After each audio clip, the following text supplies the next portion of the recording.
Fiction বই অনেক বেশি ইজিয়ার রিডারদের কাছে পৌঁছানো, কেননা হচ্ছে রিডাররা ফিকশন বই পড়তে পছন্দ করে বেশি। মানে আমি যদি অ্যামাউন্ট অফ রিডার দেখি যে, মানে যে আমি বলি এই জিনিসটা আগে বলি কেন এটা হচ্ছে। যেমন সেবা দিয়ে যখন বাংলাদেশের মানুষের বই পড়া শুরু হচ্ছে, সেবার পরবর্তীতে দেখা যায় যে অনেকে বই পড়ছে, অনেকে পড়ছে না, নিজের পেশার দিকে, প্রফেশনের দিকে চলে যাচ্ছে বা অন্য কোনো জায়গায় চলে যাচ্ছে। সেই ক্ষেত্রে ব্যাপারগুলা ওদের হয়তো রিডার কমতে থাকে। কিন্তু যারা একদম লাস্ট পর্যন্ত সেবার বইয়ের পরে অন্য প্রকাশনের বই আস্তে আস্তে সেই বই পড়ে যায়, তখন সে নন ফিকশনে যায়। কিন্তু যারা সেবার পরবর্তীতে অনেকদিন বই পড়ে না, আপনি চাইলেও তাদেরকে আপনার পটেনশিয়াল কাস্টমার বানাতে পারবেন নন ফিকশন দিয়ে, না ফিকশন দিয়ে। তখন দেখা যাচ্ছে আপনার মার্কেটটা বড়, ফিকশনের মার্কেটটা বড়। এটা হওয়া স্বাভাবিক, কেননা বাইরের দেশেও সেম, ফিকশনের মার্কেট বড়, থ্রিলারের মার্কেট অনেক বড়। এখানে আরেকটি প্রশ্ন, বাইরের কথা না বলে আমরা যদি আমাদের এখানে আপাতত থাকি, সেটা হচ্ছে ফিকশনের মার্কেট বড়, থ্রিলারের মার্কেট বড়, একমাত্র হুমায়ুন আহমেদ কিংবা জাফর ইকবাল ছাড়া, আর একেবারে রিসেন্টলি ধরেন দু একজন লেখক, যেমন ধরেন সাদাত বা এরকম এক দুজন ছাড়া, আপনি একেবারেই আমি বলতেছি যে ফিকশনের আপনি বাংলাদেশের ইতিহাসে 5 জন লেখক ছাড়া ফিকশনের মার্কেট বাংলাদেশের কোথায় কোথায় বড়, আমি সেটা জানতে চাই। আচ্ছা, সেটা হচ্ছে যখন নাকি একটা বই আমি বের করি ফিকশন, তখন এবার মানে যখন নতুন কোনো লোককে আমি সাজেস্ট করি যে এই গল্পটাতে এটা আছে বা হচ্ছে এরকম এরকম গল্প, তখন সে আগ্রহ হতে পারে। কিন্তু হচ্ছে যখন আমি একটা নন ফিকশন নিয়ে তাকে বলছি যে এটা ভাষা নিয়ে একটা প্রবন্ধ, আপনি এটা পড়েন, তখন সে এতটা আগ্রহী হবে না, যদি না সে হচ্ছে ভাষা লিঙ্গুইস্টিক নিয়ে কোনো কিছু তার এক্সট্রা জানার ইচ্ছা থাকে। কিন্তু আমি যদি গল্পের কাহিনী বা মানে মার্কেটিং করে সিনোপসিস তাকে জানাই, তখন সে আগ্রহী হবে। এটা স্বাভাবিক, মানুষের এই ধরনের প্রবণতা আছে আগ্রহের। কিন্তু মানুষের কঠিন যেসব জিনিস নিয়ে ভাবতে হবে, চিন্তা করে পড়তে হবে, এইসব জিনিসের প্রতি মানুষের আগ্রহ কম। যেটাতে মানুষ আনন্দ পাবে, যে আমি আনন্দ পাওয়ার জন্য পড়তেছি, সেই জিনিসটাতে মানুষের আগ্রহ বেশি থাকে। আগ্রহ পাবে, কিন্তু বাংলাদেশের ইতিহাসে এরকম আমি বলেছি যে অন্তত আমরা 5 জন লেখক জানি যে তাদের বিশাল মার্কেট। আপনি বলেছেন যে ফিকশনের মার্কেটটা অনেক বড়। আমি জানতে চাচ্ছি যে এই 5 জন লেখকের নাম যদি বাদ দেই, তার এছাড়া এমন কোন লেখক বাংলাদেশে বলতে পারবেন না যার মার্কেটটা অনেক বড়? হ্যাঁ আছে, আমি বলি এরকম আছে। সেটা হচ্ছে মানে কাদের মার্কেট আপনি বলবেন। আমি আচ্ছা আমি ওদের নাম বলছি না, কিন্তু আমি এমন কিছু রাইটার চিনি যারা মেলায় 700-800 বই বিক্রি করে, বা রকমারিতে ওদের 700-800-1000 বই বিক্রি হয়। এখানে আরেকটি ইভেন করোনার সময় আমি বলি, ইভেন করোনার সময় তার বই বের হয়েছে, সেই বই 600 কপির মতো সেল হয়েছে রকমারিতে। আমি জাস্ট নাম বলছি না, কিন্তু সেই রাইটার কিন্তু ফিকশনে লিখছে, সেই রাইটার কিন্তু আমি আপনি নাম জানি না। সেই রাইটারের ফেসবুক ফলোয়ার 147 জন, আমি কিছুদিন আগে দেখছি, আমি দেখে জাস্ট শকড। 147 জন ফলোয়ার, ওনার রকমারিতে এত কপি বই সেল হচ্ছে, এটা একটা ফিকশন বই ছিল। আচ্ছা, আপনি তার মানে রুম্মান 600 বা 700 বা 800 কপি বইকে উনি বলতেছেন একটা বড় বাজার। অনেক বড় বাজার বলবোই, কেননা বাংলাদেশের জন্য এটা অনেক বড় বাজার, অনেক বড় বাজার আমি বলবো এটা। আচ্ছা, অন্যদের একটু কথা শুনি। রুম্মান খুবই আশাবাদী, আমি তাকে স্যালুট জানাই। তার এই আশাকে নিয়েই আমাদের সামনে আসলে এগিয়ে যেতে হবে, এছাড়া কোনো উপায় নেই, নতুবা আমাদের আসলে এখানে সারেন্ডার করা ছাড়া কোনো উপায় নেই। অন্যরা যদি কিছু বলেন।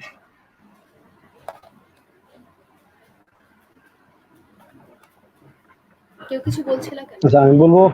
হ্যাঁ আমি বলি। হ্যাঁ, সময় নষ্ট করে আমরা যদি দ্রুত একটু বলি। হ্যাঁ আমি বলছি। হ্যাঁ না, হ্যাঁ বলছি। বিষয়টা হচ্ছে যে ফিকশন বইয়ের পাঠক অনেক আছে, এটা আমি আমার নিজের দেখা। সেটা হচ্ছে যে এক্ষেত্রে আমরা যেহেতু শিশুদের নিয়ে বই করি, আমরা এটা অভিজ্ঞতাটা হচ্ছে যে শিশুদের কাছে যাওয়াটা আমাদের মূল উদ্দেশ্য। তো তাদের কিন্তু পাঠক তৈরি করাটা আমাদের মূল উদ্দেশ্য। পাঠক তৈরি করতে যেহেতু চেষ্টা করি, সেক্ষেত্রে আমাদের বাবুইয়ের কথা যদি বলি, আমাদের 7 থেকে 8 জন রাইটার আছে যাদের বই আমরা গত 4-5 বছর থেকে নিয়মিত করছি, এবং তাদের বই 2বার রিপ্রিন্ট হয়েছে। আমাদের সর্বনিম্ন প্রিন্ট কিন্তু আমরা 500 কপি করি না, আমরা বাবুই থেকে 500 কপির নিচে বই করি না। সেখানে 500 কপি 2বার 3বারও রিপ্রিন্ট হয়েছে, এরকম কয়েকজন রাইটারও আছে। তো সেই জায়গায় কিন্তু আমাদের বই বিক্রির জায়গাটা কিন্তু আমাদের মতো অনেকেই আছে যারা বিক্রি করতে পারে। যেমন আপনি নিশ্চয়ই জানেন, সেটা হলো যে স্কুলে বইমেলার একটা আন্দোলন। সেই আন্দোলনে আমরা অনেকে আমরা 4-5 জন তরুণ মিলে আমরা বিভিন্ন স্কুলে গিয়ে দেখেছি। আসলে আমরা না বইগুলো ডিস্ট্রিবিউট করতে পারি না। শুরুতে যেটা বলা হচ্ছিল, অনেকে বলছে যে ডিস্ট্রিবিউটার পাঠকের কাছে আমরা বই পৌঁছাতে পারি। পাঠকের কাছে বই না পৌঁছায় তাহলে পাঠক নিবে কেন? এটা তো এমন না যে এখানে চাল ডাল বা এরকম প্রয়োজন প্রতিদিন কিনে খেতে হবে বা আমার খাইতে হবে। এটা কিন্তু মানুষের বিনোদনের একটা অংশ, যদিও বিনোদনের অংশ। তো সেই জায়গায় তারা মানে চায় যে তাদের কাছে যেন পৌঁছায়। যদি আমরা পৌঁছাতে পারি, ওরা দেখে কিন্তু ভালো বইটা নিতে পারে। আচ্ছা, এটা একটা। আরেকটা হলো স্টক হোল্ডারের কথা বলছেন, লেখক, প্রকাশক এবং বিক্রেতাদের কথা। তো লেখক, এটা সত্যি, লেখকরা কিন্তু বেশিরভাগ লেখকই রয়্যালটি পান না, এটাও বাস্তবতা, আমরা জানি। প্রকাশকরাও যে লাভবান হতে পারে তাও না। প্রকাশক এখানে যদি যে কয়েকজন প্রকাশক আমাদের এখানে আছে বাংলাদেশে, তাদের মধ্যে কিন্তু লাভবান প্রকাশকের সংখ্যা খুবই কম, এটা আমরা জানি। আমরা সবাই পেটে ভাতে থাকি, এমন না যে এই টাকাটা বিক্রি করে আমাদের এমন একটা জায়গায় দাঁড়াচ্ছে যে আমাদের পরের বইমেলার আমরা পুঁজি পর্যন্ত রাখতে পারি না। বেশিরভাগ প্রকাশকেরই এমন অবস্থা, বাস্তবতার কারণে এটা হচ্ছে। তো সেই জায়গায় আমরা প্রকাশনার জায়গায় কিন্তু আমরা লসেই আছি বলা যায় একরকম। আর বিক্রেতার কথা যদি বলেন, বিক্রেতা, আমার ছোট্ট একটা কথা বলি, আমি 2008 সালে প্রকাশনা শুরু করেছিলাম। করার পরে প্রথম বছরই আমি 3টা বই করেছিলাম, এবং ওই বছরে আমার 27,000 টাকা লস হয়েছে। লস হওয়ার কারণটা হচ্ছে, তখন আমি এত জানতাম না। আমরা বিভিন্ন জায়গায় বই দিয়েছি, কিন্তু টাকা আর কেউ দিতে চায় না। যখনই টাকার জন্য যাই, টাকা দিতে চায় না। এই বিক্রেতারা যে তারা যে একটা বাটপারি করে, এর কারণে কিন্তু আমরা সবাই জানি, দেশের বিভিন্ন জায়গায় আছে তারা বিক্রেতারা বই বিক্রি হোক আর না হোক, ওরা অরিজিনাল হিসাবটা কেউ দিতে চায় না বলে আমরা কিন্তু বিক্রির জায়গা থেকে আমরা টাকাগুলো নিতে পারি না। এটা একটা আমাদের সমস্যা। আর কত আর কোটি কেউ? বই বিক্রি হলে একজন প্রকাশক বা লেখক লাভবান হবে? একটা মিনিট শেষ করি, হয়ে যাবে এখন। হ্যাঁ, সেটা হচ্ছে যে এটা আসলে এক একজনের কাছে এক এক রকম। যেমন আমি মনে করি, একজন প্রকাশক কমপক্ষে একটা বই 1000 কপির নিচে হলে তার সেই পরিমাণ লাভ হয় না যেটা সে এই বইটার পিছনে শ্রমটা দেয়। কমপক্ষে, এর বেশি হলে বেশি ভালো। এটা আমার বক্তব্য আর কি। জি। ওকে, প্লিজ কিছু অন্য বলার আছে? কেউ, আর কেউ, রাজীব, শোয়েব বা মঈন কি কোশ্চেন। এই বিষয়ে বলবেন? হ্যাঁ, শোল ভাই, আমি একটু বলতে হ্যাঁ। চাই। জি জি, প্লিজ। আচ্ছা, ফিকশন নন ফিকশন বইয়ের ব্যাপারে যে রুমানো যেটা বললো, ব্যাপারটা আসলে আমাদের এখানে সম্ভাবনা আছে। আমাদের হচ্ছে যে মার্কেটিং বা আমাদের এই যে বিপণনের সুষ্ঠু ব্যবস্থা না থাকার কারণে এই সম্ভাবনাটাকে আমরা হয়তো প্র্যাকটিক্যালি দেখতেছি না। আমরা এই সম্ভাবনাটাকে হয়তো 4-5 জনের ভিতরে, 5-7 জনের ভিতরে দেখতে পাচ্ছি। এইটার জন্য আসলে আমাদের যারা প্রকাশক আছে, আমি মনে করি যে একটা সুষ্ঠু পরিকল্পনা দরকার, যে একটা ইউনিটি দরকার। এরপরে হচ্ছে যে আমাদেরকে আসলে ঠিক করতে হবে যে আমাদের বইয়ের বিপণন কেমন হবে, আমরা কোথায় বই বিক্রি করতে পারবো, বা এই ক্ষেত্রগুলো আমাদেরকে আসলে এবং মাধ্যমগুলো আমাদেরকে আসলে খুঁজে বের করতে হবে। একই সাথে আমাদেরকে ব্যবস্থা গ্রহণ করতে হবে। আমি মনে করি যে এইটার জন্য একটা আসলে ইউনিটির দরকার। আমরা যদি আরেকটু ভাবি, ওইভাবে যদি একটা আহ, এই যে একটু আগে মেহেদী ভাই বলছিলেন যে একটা এজেন্সি ভিত্তিক যে বইয়ের মার্কেটিং, যেটা অন্যান্য জায়গায় দেখা যায়, আহ, এটা আমরা হয়তো ওইভাবে খুব দ্রুত কিছু করতে পারবো না, তবে আমরা যদি একটু ধীরে ধীরে আগাই, আমরা মনে হচ্ছে যে যে বিশেষ করে তরুণ যারা আছেন, আমি মনে করি সবার ভিতরে এনার্জি আছে, সবাই এনার্জেটিক। যেহেতু প্রকাশনায় এসে আমাদের সবার ভিতরে এক ধরনের একটা যে কি বলে আশা নিয়ে আমরা এখানে আসছি। আমাদের ভিতরে একটা আত্মবিশ্বাস অবশ্যই আছে যে আমরা যে কোনো কিছু করতে গিয়ে যদি আমরা মনোযোগ দিয়ে সেটা করে আত্মবিশ্বাসের সাথে করি, তাহলে বোধহয় আমরা সেক্ষেত্রে আমরা হয়তো 100%, 100 ভাগ হয়তো সফলতা পাবো না, কিন্তু আমরা কাছাকাছি তো অন্তত যাব। কাছাকাছি না গেলে অর্ধেকের ভিতরেও তো থাকতে পারি। সেটা থেকেও আমাদের পরে যারা আছে তারা হয়তো আরো বেশি ভালো চেষ্টা করে সেটাকে আরো বাড়াতে পারবে। আমার মনে হচ্ছে যে আমরা ঠিক ওইভাবে যদি শুধু আলোচনার ভিতরে সীমাবদ্ধ না থেকে একটা সুনির্দিষ্ট কোনো নীতিমালা বা পরিকল্পনা গ্রহণ করে যদি আমরা কিছু করতে পারি, আমার মনে হয় এটা খুবই ফলপ্রসূ হবে আমাদের জন্য, এবং এটা আশাদায়ক হবে আমি মনে করি। হ্যাঁ, ধন্যবাদ মঈন ফারুক, আপনি আশাবাদের কথা বলেছেন। রাজীব আর মেহেদী এই বিষয়ে কিছু বলেননি। আমি একটা জিনিস অ্যাড করে দিই, সেটি হচ্ছে রুম্মান যেমন বলল তার একটি বই নিয়ে সে কলকাতায় একটি মার্কেটিং চেইন নিতে শুরু করেছে, একটা পকেট যেটাকে আমরা বলি। এইরকম মার্কেটিং এর কোনো অভিজ্ঞতা আপনারা শেয়ার করতে পারবেন কিনা আমাদের জন্য, রাজীব এবং শোয়েব? আচ্ছা, আমি একটু বলি। মার্কেটিং অভিজ্ঞতা পরে যাই। প্রথমত হচ্ছে যেই জায়গাটায় ছিল যে সকল বইকে আমরা পণ্য বলবো কিনা, এই যে 5,000 বই প্রকাশ হয়, এগুলো কি পণ্য? সবগুলো থেকে ওই আউটকাম সম্ভব কিনা? আমার জায়গা বক্তব্য হচ্ছে আমাদের প্রকাশকদের উচিত, মানে আমরা কি করি না করি যে কি করা উচিত বা কোন পথে চলা উচিত সেটা হচ্ছে গুরুত্বপূর্ণ। আমাদের উচিত অবশ্যই যেই বই পেছনে বিনিয়োগ না উঠে আসবে সেই বই প্রকাশ করা উচিত না। কেন উচিত না, এই জায়গাটা একটুখানি আমি ক্লিয়ার করি। যে আজকের সময়ে যে কোনো ভালো সাহিত্যই বই আকারেই প্রকাশ হতেই হবে এমন কোনো বাধ্যবাধকতা নেই। একটা ভালো সাহিত্য নানান মাধ্যমে থেকে যেতে পারে এবং পাঠকের কাছে পৌঁছাতে পারে। কাজেই যখন একটি বইকে বই হিসাবেই আনবো তখন সেটির পেছনে বিনিয়োগ থাকবে এবং বিনিয়োগ করলে সেটি উঠে আসতে হবে। এই জায়গাটা হচ্ছে আমার জায়গা থেকে আমি ক্লিয়ার যে যেই বইটা বিনিয়োগ উঠে আসার সম্ভাবনা নাই, 500 কপি বিক্রি হবে না, 1000 কপি বিক্রি হবে না আমরা জানি, তারপরেও প্রকাশ করি নানান রকম দায়বদ্ধতা, আবেগ বা সম্পর্ক ইত্যাদি ইত্যাদি অজুহাতে, সেইগুলি হচ্ছে অপেশাদারিত্ব। মানে এই যে পেশাদারিত্বের ঘাটতির জায়গা, প্রথম পেশাদারিত্বের ঘাটতিটা ঘটে প্রকাশের ক্ষেত্রে। পাণ্ডুলিপি কোনটা প্রকাশ করব কি করব না এই সিদ্ধান্ত নেওয়ার সময় আমরা প্রথমেই অপেশাদার হয়ে যাই প্রকাশকরা। এই জায়গাটাতেই আমাদের প্রথম পেশাদার হওয়া দরকার। এই জায়গাটা যদি পেশাদার হয় পরবর্তী ধাপগুলো তুলনামূলক সহজ হয়। দ্বিতীয় জায়গাটা হচ্ছে বই কত সংখ্যা বিক্রি করে লাভ, তিনটা স্টেক হোল্ডারই লাভবান হতে পারে। এটা একটা আমার কাছে অন্যরকম আলোচনার জায়গা। আমার কাছে বাংলাদেশের সবচেয়ে বড় সংকট বইয়ের দামের ক্ষেত্রে আমার কাছে মনে হয় আমরা বইয়ের পৃষ্ঠা গুণে দাম ধরি, বইয়ের গুরুত্ব বুঝে, বইয়ের সম্পাদনার খরচ চিন্তা করে, বইয়ের আনুষঙ্গিক অন্যান্য খরচ চিন্তা করে বইয়ের দাম ধরি না। আমরা হচ্ছে কয় ফরমার বই কত টাকা ধরা যায়, একটা গড়পড়তা রীতি আছে, আইন না, গড়পড়তা রীতি আছে। সেই রীতির ভেতরে থেকে আমরা বই প্রকাশ করি এবং দাম ধরি। পাঠকও বই কেনার সময় কয় পৃষ্ঠার বই কয় টাকা দাম ধরা হলো, এইরকম একটা, মাত্র 50 পৃষ্ঠার একটা বই এত টাকা দাম ধরছেন, এই যে মানসিকতা, এই জায়গাটায় একটা বড় সংকট।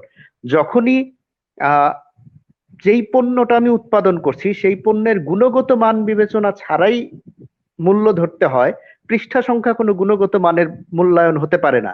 গুণগত মান ছাড়া যখন এটার দাম ধরতে হয় বাজারে, বিক্রি দাম, তখন এইখানে সংখ্যা বিক্রি করে লাভবান হওয়ার চিন্তাটাই একটা মানে খুব গ্রহণযোগ্য চিন্তা না। মানে আমি ঠিক পথেই আগাই নাই।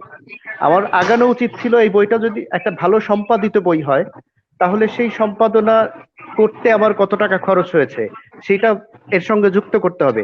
যতক্ষণ আমি ওইটা যুক্ত করার সাহস না পাবো ততক্ষণ আমি ভালো সম্পাদনা পরিষদের কাছে বই দেওয়ার সাহস করব না, একটা বইয়ের পেছনে ভালো বিনিয়োগ করবার সাহস পাবো না। কাজেই আমার পণ্যের গুণগত মান বাড়বে না। পেশাদারিত্বের ঘাটতির জায়গাগুলো এই জায়গাগুলো যতক্ষণ না দাঁড়াবে ততক্ষণ। মঈন ভাইয়ের মাইক্রোফোনটা যদি একটু অফ করেন, সাউন্ডটা হবে না। মঈন ভাইয়ের মাইক্রোফোন থেকে, হ্যাঁ। এই যে অপেশাদারিত্ব গুলো হচ্ছে আমাদের কাজের শুরুর ধাপগুলোতেই ঘটে যায়। বইয়ের দাম কিন্তু পৃষ্ঠা গুণে হবে বা ফর্মা গুণে হবে, এই রীতিটি কেবলমাত্র পাঠককে দায়ী করলে হবে না। প্রকাশকরাই কি ভাঙতে চেষ্টা করেছেন? প্রকাশকরাই একটা ভালো বই সম্পাদনা করে এটার দাম ধরে একটুখানি, ব্যবসা মানে তো ঝুঁকিও, প্রতিটা পণ্যের সম্ভাবনা খুঁজতে হবে, কিন্তু কোনো পণ্যে লোকসান হবে না এটি কিন্তু আবার না।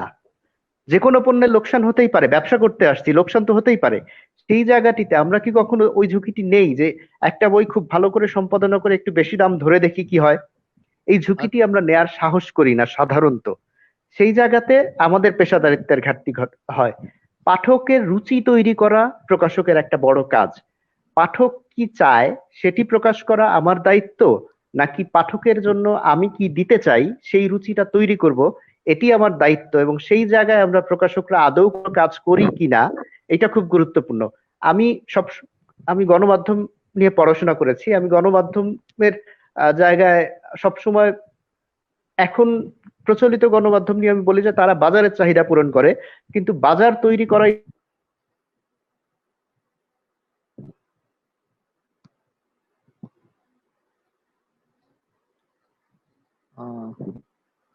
আচ্ছা শোয়েব বোধহয় একটু সমস্যা। হ্যাঁ শোয়েব।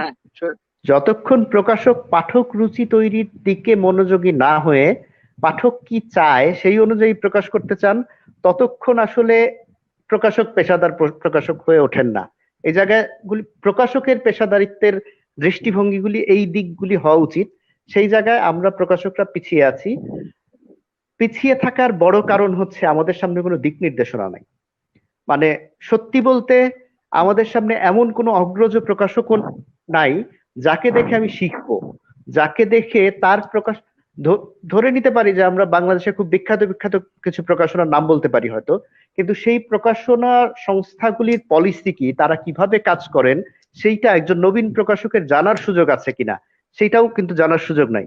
একজন নবীন প্রকাশকরা দুটো সমিতিতে যুক্ত আছেন, সেই সমিতিগুলোতেও যারা যুক্ত হয়ে যান, আমি জানি না সৌভাগ্য না দুর্ভাগ্যক্রমে প্রকাশনায় আসার সঙ্গে সঙ্গে একটি সমিতির সঙ্গে যুক্ত হয়েছি, কিন্তু আমি আজ পর্যন্ত সেখান থেকে যদি বলি সেই সমিতির কাছ থেকে এমন কোনো দিক নির্দেশনা পাইনি যেটি আমাকে প্রকাশনা জগতে চলতে কোনো সাহায্য করবে।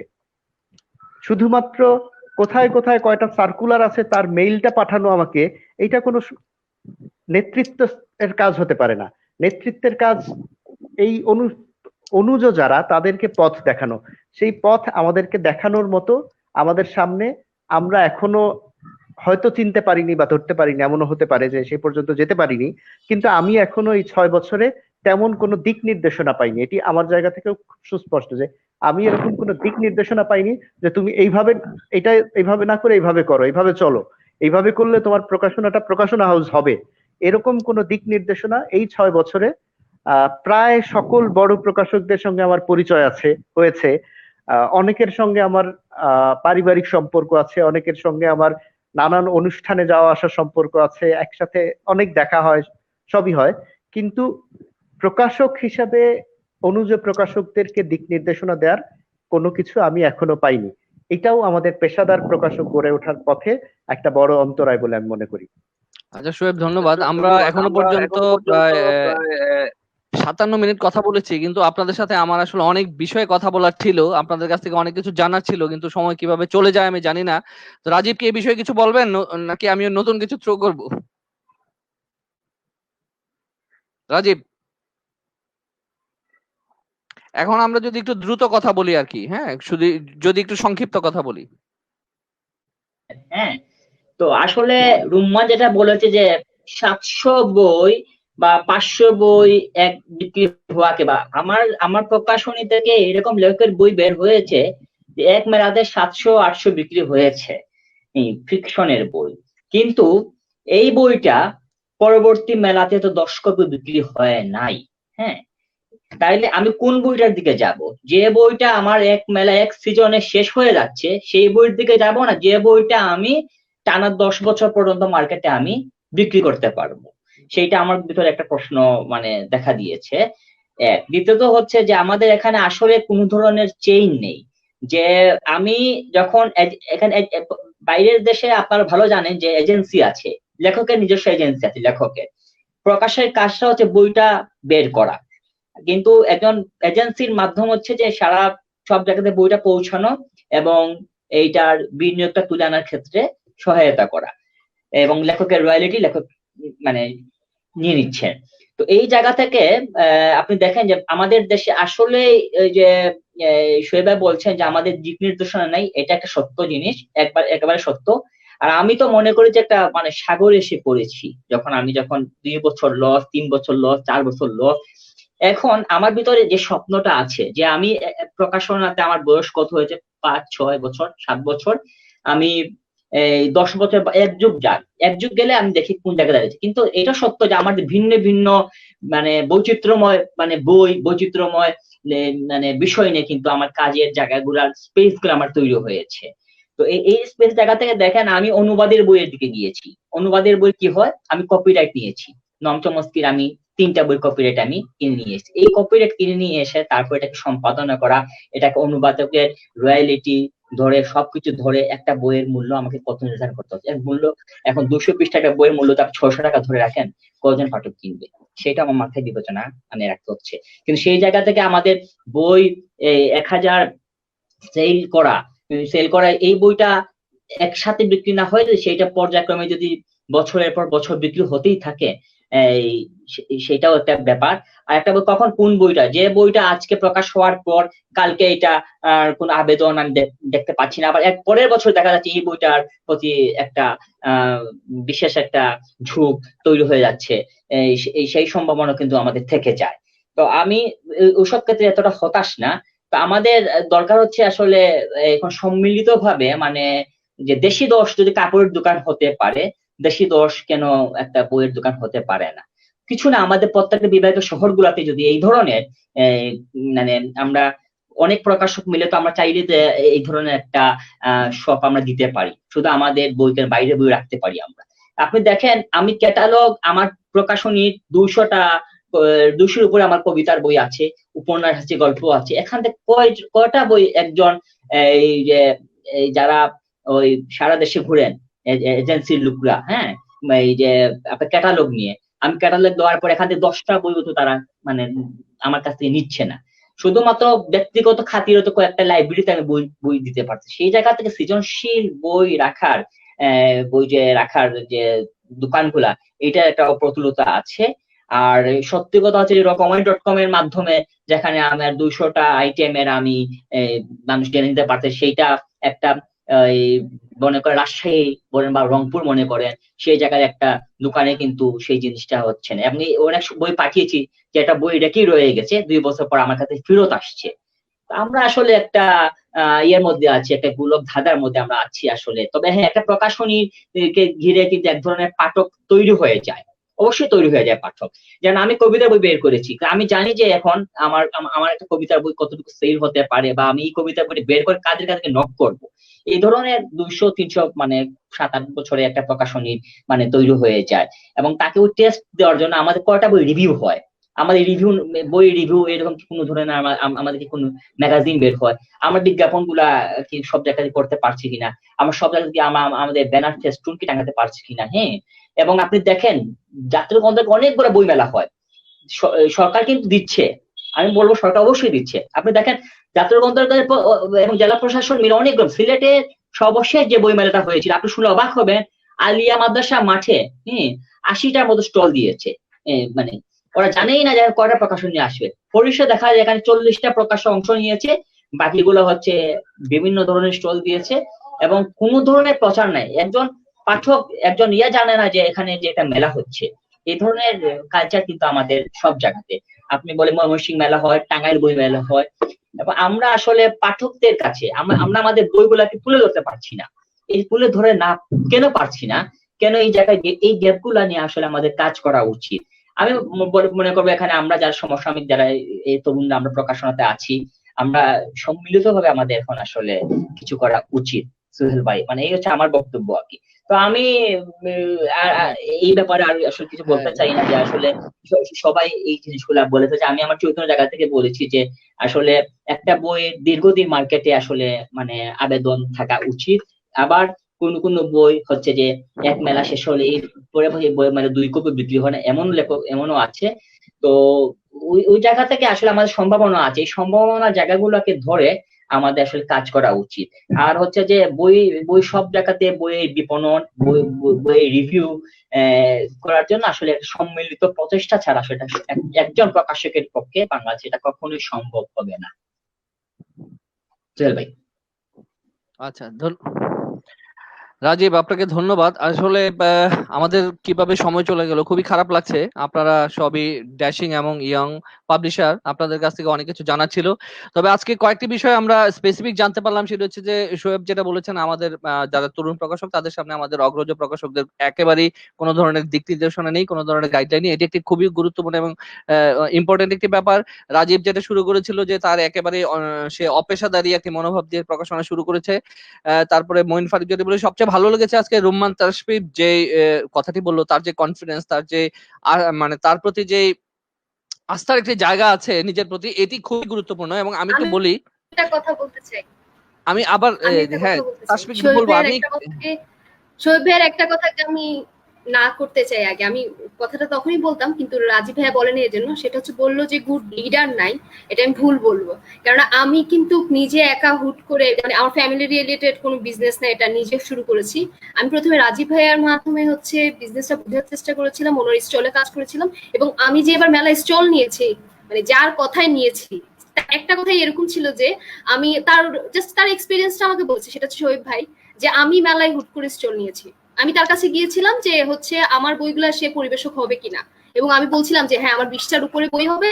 তখন আমাকে বললো তুমি চাইলে তো স্টল নিতে পারো, কোনো সমস্যা নাই। মানে সে যে আমাকে ওই দিন একটা কনফিডেন্ট দেওয়া, বা হ্যাঁ তুমি স্টল নাও, এই কথাটা যে সে সরাসরি বলা যে ওকে ফাইন, না পেলে আমি তোমার পরিবেশক হব, এই যে সরাসরি বলা, এই জিনিসটার জন্য আমি স্টল নিতে পেরেছি এবার। না হলে আমি চেষ্টাই করতাম না স্টলের জন্য। হ্যাঁ আমার 30টাই বই হইতো, কিন্তু আমি কোনো ধরনের চেষ্টাই করতাম না স্টলের জন্য। আমার কাছে মনে হচ্ছে প্রথম বছর কেন স্টল নেবে, এরকম একটা ব্যাপার ছিল। কিন্তু আমাকে মানে শোয়েব ভাই যে দিক নির্দেশনা দিচ্ছে, এই জিনিসটা আমি বলবো যে নাই এটা না, মানে নিজে খুঁজে নিতে হয় যে কিভাবে দিক নির্দেশনাটা পাবো। মানে এমন না যে একটা এজেন্সি বা কেউ রেডি আসো বলছি, বাট নিজে খুঁজে নিতে হয় এটা। আচ্ছা, হ্যাঁ হ্যাঁ থ্যাংক হ্যাঁ, ইউ শোয়েব ভাই। ধন্যবাদ রুমান, আপনাকে ধন্যবাদ। তো আপনার যে আশাবাদের কথা আছে, আমি আমার যে অভিজ্ঞতা বাংলাদেশের প্রকাশনা ইন্ডাস্ট্রিতে, আমি বিশ্বাস করি যে একজন প্রকাশক যদি প্রস্তুতি নিয়ে প্রকাশনা ইন্ডাস্ট্রিতে আসে, তাহলে তার বই বিক্রি করে তার প্রফিট করা সম্ভব এবং লেখককেও তার প্রফিট দেওয়া সম্ভব, যদি একজন প্রকাশক একেবারে পান্ডুলিপি বেছে বই প্রকাশ করে। তাহলে কিন্তু বাংলাদেশের যে প্রকাশনা, আমি আপনাদেরকে যদি দু একটা বিষয় শেয়ার করি, আমার যেহেতু অভিজ্ঞতা আপনাদের চেয়ে একটু খানিকটা বেশি, সেটা হচ্ছে আমি জীবনে যেদিন প্রথম আমার প্রকাশনার চোখ খুললো, সেটা হচ্ছে আপনারা চেনেন যে ইউপিএল এর যে প্রকাশক মহিউদ্দিন যে আহমেদ, মহিউদ্দিন আহমেদ হচ্ছে বাংলাদেশের একেবারেই নমস্য একজন প্রকাশক বলা হয় তাকে, এবং সেই ইনি তার প্রতিষ্ঠানও পেশাদারি প্রতিষ্ঠান। তো আমার যে অভিজ্ঞতা প্রকাশনায়, উনি শুনে সেটি বলেছেন যে তুমি প্রকাশনায় এসছো ইমোশনাল জায়গা থেকে, এবং তোমার পাবলিকেশন, আমার মনে হচ্ছে তোমার পাবলিকেশন হচ্ছে ইমোশনাল পাবলিকেশনস। এবং একই জায়গায় হচ্ছে দাঁড়িয়ে সে বলেছিল যে তোমরা যদি পেশাদারিত্বের জায়গায় না দাঁড়াতে পারো, যদি প্রফেশনালিজম প্রকাশনায় না আনতে পারো, তাহলে কোনোদিনই প্রকাশনায় ভালো করা সম্ভব না। যেই একই কাজটি আমার ধারণা রাজীব চৌধুরী করেছে, যে 200টি কবিতার বই করেছে, কিংবা সে যে সমস্ত কবিতা বইয়ের কথা বলেছে সেগুলি ছিল ইমোশনাল পাবলিকেশনস। এবং রুম্মান তাসফিফ যে ফিকশনের কথা বলেছিলেন, যে ফিকশনের যেমন বিক্রি বেশি, ফিকশনে আবার রিস্কও বাংলাদেশের ইতিহাসে রয়ে গেছে। সেই রিস্কটি হচ্ছে যে এবছর ফিকশন যার বিক্রি হলো 500 কপি, আগামী বছর গিয়ে দেখবেন যে পাঠক বলবে যে এটি তো তার পুরাতন বই। অর্থাৎ আমি মাঝে মাঝে বলি আমার অভিজ্ঞতায়, যে যখন কোনো পাঠক কোনো বইকে বললেন যে এটি একটি পুরনো বই, আমি আমার অভিজ্ঞতায় বলি যে সেই বইটি আসলে মৃত বই। এটি আমার ব্যক্তিগত একটা অপিনিয়ন। যদি কোনো বই ধরে পাঠক বলেন যে এটি পুরনো বই, তাহলে আমার অভিজ্ঞতা, আমার হচ্ছে যে সেই বইটি আসলে মৃত বই, আমি পাবলিশার হিসেবে সেটাকে ভুল বই প্রকাশ করেছি। এবং আমি যেটা মাঝে মাঝে বলি যে ভাষাচিত্র থেকে আমার যখন ক্যাটালগ দেই, রাজীবের আজকে যে আক্ষেপ যে তার ক্যাটালগ কোথাও গেলে 5টি বই সিলেক্ট হয়, আমারও কিন্তু একই আক্ষেপ যে আমি মনে করি আমার 60% প্রকাশনা ছিল ইমোশনাল পাবলিকেশনস।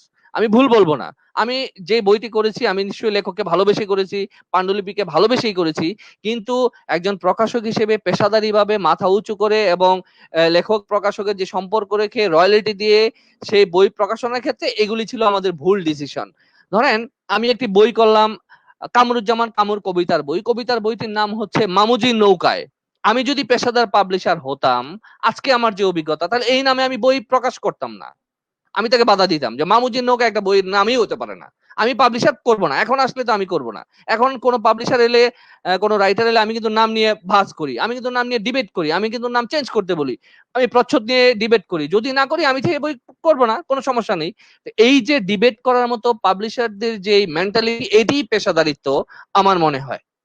তো আমার মনে হয় যে আমাদের একেবারে প্রকাশক, যদি আমরা বুঝে পাণ্ডুলিপি চিনে আমরা বই প্রকাশ করি, তাহলে সেটি আমাদের মানে ইন্ডাস্ট্রির জন্য সেটি পজিটিভ দিক। কিন্তু আমাদের যেসব লেখকরা আমাদেরকে সবসময় অভিযোগ করে থাকেন যে আমাদের পেশাদারিত্বের জায়গায় প্রশ্ন করে থাকেন, এখন প্রশ্ন হচ্ছে যে আমরা যেই পাণ্ডুলিপিটি লেখককে অনুরোধ করব প্রকাশ করবেন না, বাংলাদেশে এমন লেখক আছে কিনা যে উনি পাণ্ডুলিপি সেই বছর প্রকাশ করবেন না? আমার অভিজ্ঞতা কিন্তু ভিন্ন। আমি যে বইটিকে পাণ্ডুলিপিটিকে বললাম যে আপনি আরো রিচ করেন, ঋদ্ধ করেন, এডিট করেন, দেখা গেল আমি রিজেক্ট করেছি, সেই লেখক পাণ্ডুলিপি অতি দ্রুত 1 মাসের মধ্যে প্রকাশ করে আমাকে 1 কপি গিফট সৌজন্য কপি পাঠিয়ে দিয়েছেন, দেখানোর জন্য যে আপনি ছাড়াও আমার বই পাবলিশড হয়। তো এই যে অভিজ্ঞতাগুলি, এগুলি হচ্ছে আমাদেরকে খুব ভোগায়। এবং বুক এডিটিং এর কথা বলা হয়, আমি পিনাকি ভট্টাচার্যের একটি বই করেছি আড়াই ফর্মা, যে আড়াই ফর্মা বইয়ের জন্য আমি এডিটিং চার্জ দিয়েছি 15,000 টাকা। আপনারা প্রকাশকগণের সাথে জানেন যে আড়াই ফর্মা একটা বই 15,000 টাকা দিয়ে প্রকাশ করা যায়, মানে প্রিন্ট করা যায়।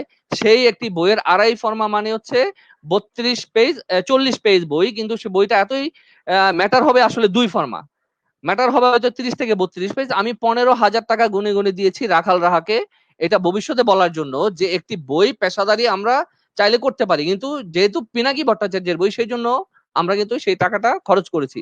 কিন্তু পরবর্তীতে আমরা বিশ্বের প্রকাশনার যে দিকে নজর দিয়ে যেটা জানতে পেরেছি যে বুক এডিটিং এর চার্জটা নাকি লেখককে বহন করতে হয়। একটি বই আপনি এডিট করবেন, সেই বই এডিটের যে চার্জটা, সেই চার্জটা আসলে লেখক বহন করবেন, এডিটিং চার্জটা প্রকাশক দেয় না। প্রকাশক আপনি দিতে পারেন অ্যাডভান্স হিসেবে, পরবর্তীতে লেখকের রয়্যালটি থেকে আপনি কেটে রাখবেন। কিন্তু এটি জানার পরে তখন আমার আগ্রহ হলো যে তাহলে কেন বাংলাদেশের অগ্রজ প্রকাশকরা এই তথ্যটি আমাদের দিলেন না, কেন বাংলাদেশের অগ্রজ প্রকাশকরা সেই বইগুলি এডিট ছাড়া, আমাদের বড় বড় প্রকাশনী অনেক বই হাতে ধরা যায় না, আমারও অনেক বই আমি এখনই পড়তে পারি না, আমার লজ্জা লাগে।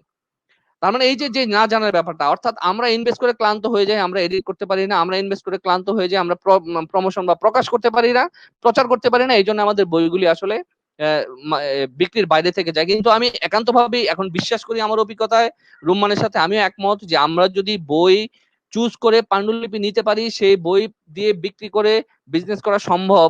আমি শাহজাদ ফেরদৌসের ব্যাস নামে একটা বই করেছি, সেটা ফিকশন বই, আপনারা জানেন। আমার ধারণা বাংলাদেশের কয়জন মানুষ শাহজাদ ফেরদৌসকে চেনে আমি জানি না, কিন্তু যেহেতু আমি প্রথম, আগে সাহস ছিল না, 300 করে বই পাবলিশ করতাম, আমার সেই বইটা এখন 3য় মুদ্রণ, মানে 300 কপি শেষ হয়েছে, আবার 300 কপি শেষ হয়েছে, এবং এরপর আমি 500 কপি করেছি। সেটি একটি উপন্যাস। তার বই যত দিন যাচ্ছে এই উপন্যাস তত পাঠক ধরে বিস্মিত হয়। এই বই একই সাথে বাংলাদেশে, একই সাথে ইন্ডিয়াতে বাজারজাত হয় এবং বিক্রি হয়। ইন্ডিয়াতে এই বই অন্যান্য প্রকাশনীর আছে, তারপরেও ভাষাইতে স্টল থেকে সেই বই মাঝে মাঝে এমনও দিন যায় যে ওই দিনে ব্যাস সবচেয়ে বেশি বিক্রি হয়েছে। অর্থাৎ পাণ্ডুলিপি, একটি পাণ্ডুলিপি হবে এমন, সেই পাণ্ডুলিপিটা আমরা আমাদের বিজ্ঞাপনে ইদানিং বলি যে ভাষাচিত্র বই সমকালীন বিষয় নয়, আমরা পাবলিশ করি চিরকালের বই।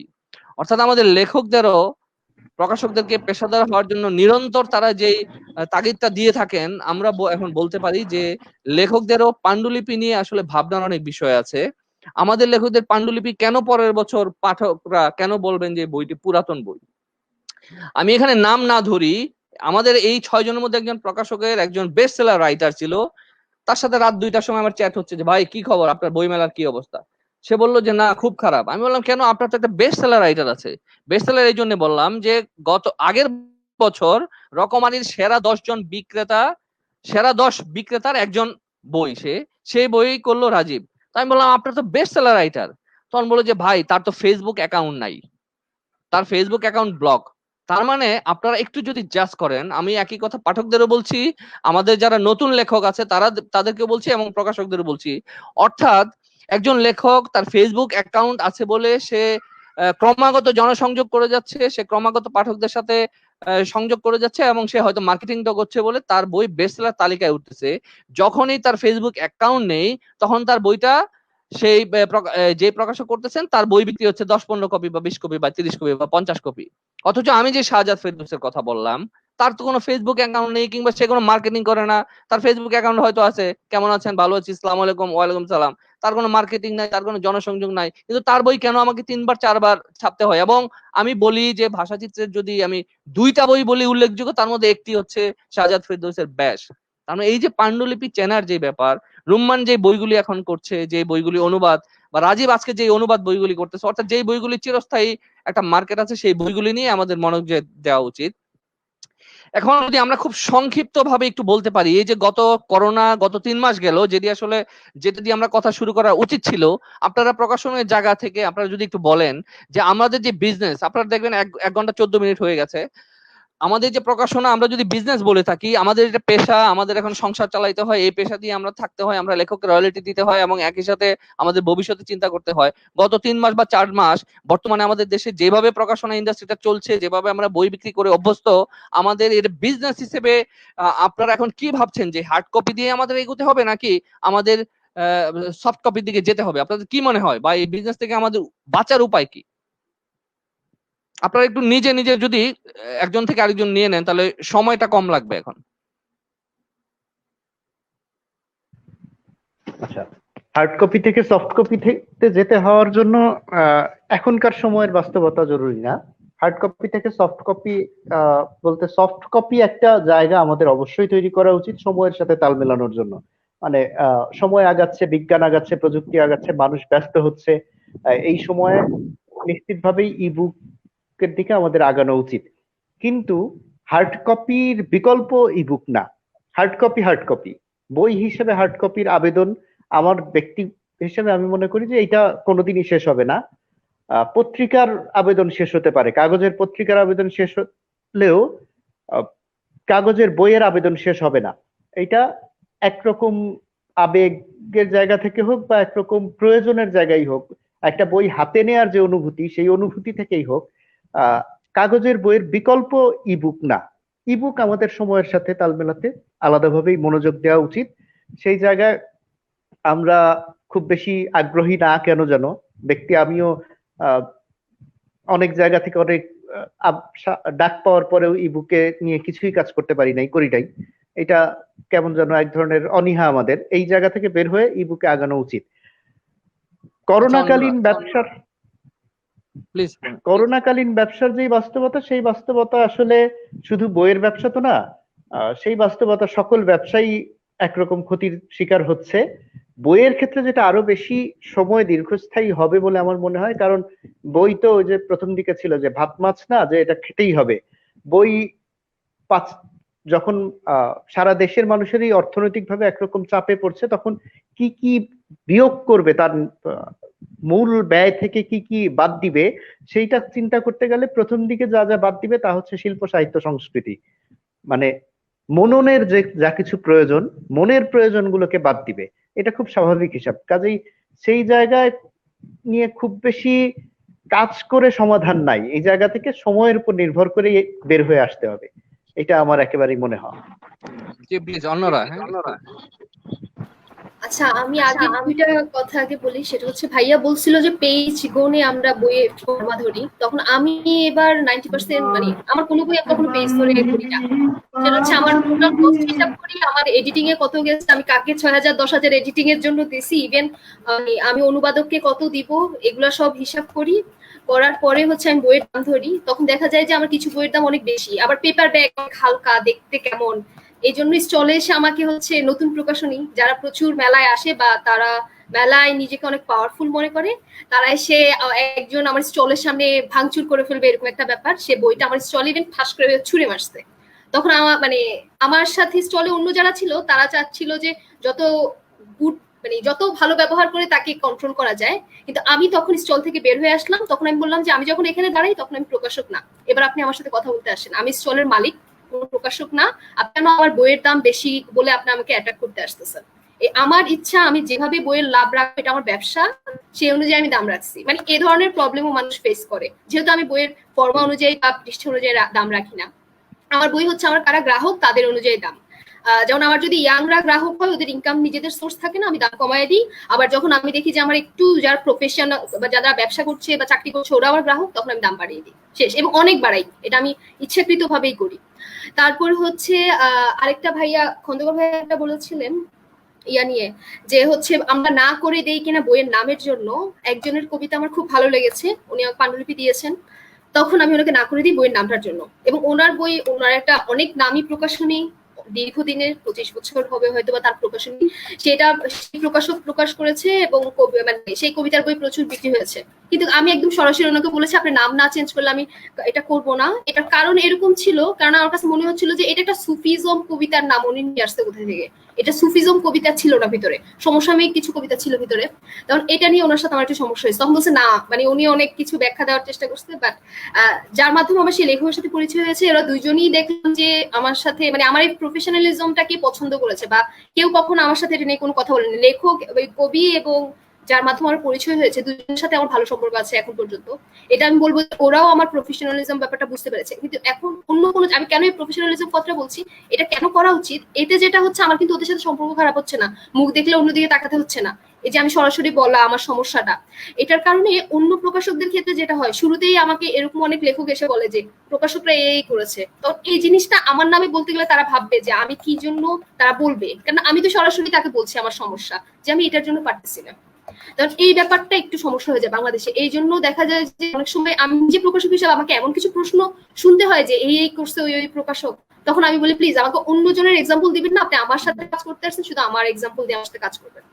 আমি বলি আচ্ছা, করোনার কথা হচ্ছে, করোনার সময় যেটা হয়েছে, যেমন রকমারি বন্ধ হয়ে গেল, সবগুলো দোকান বন্ধ, আমাকে ইনবক্সে সবাই নক করতেছে যে বই কোথায় পাবো, এরকম বেশি না, খুবই অল্প মানুষ, 50 জনের মতো, এই 50 জনের জন্যই আমাকে অনলাইনে নিজের পেজ থেকে বই কুরিয়ার করা লাগতেছে। এই যে একটা সমস্যা ক্রিয়েট হয়, কারণ আমি এখন অনলাইনে নিজে কুরিয়ার করব, এরকম আমার লোকবল নাই, প্রতিদিন কাটাবন গিয়ে সে কুরিয়ার করবে এরকম লোকবল নাই। তাও দেখা যাচ্ছে যে রিডাররা ওয়েট করছে যে 3-4 দিন পর পর আমি কুরিয়ার করি। এই জিনিসগুলো একটু সমস্যা হয়ে যায়। এই যে প্রথমে ওই যে আমাদের চ্যানেল, এটা আসলে অনেক বড় একটা সমস্যা। করোনার সময় আমি এটা ফেস করেছি, চ্যানেলটা খুবই দরকার ছিল, যে হচ্ছে তাকে আমি বলবো সে বইটা ইয়ে করে দিবে, কারণ আমি শুরুতেই লোকবল পাচ্ছি না, সবার সেফটির একটা ব্যাপার আছে, কাউকে আনতে পারছি না।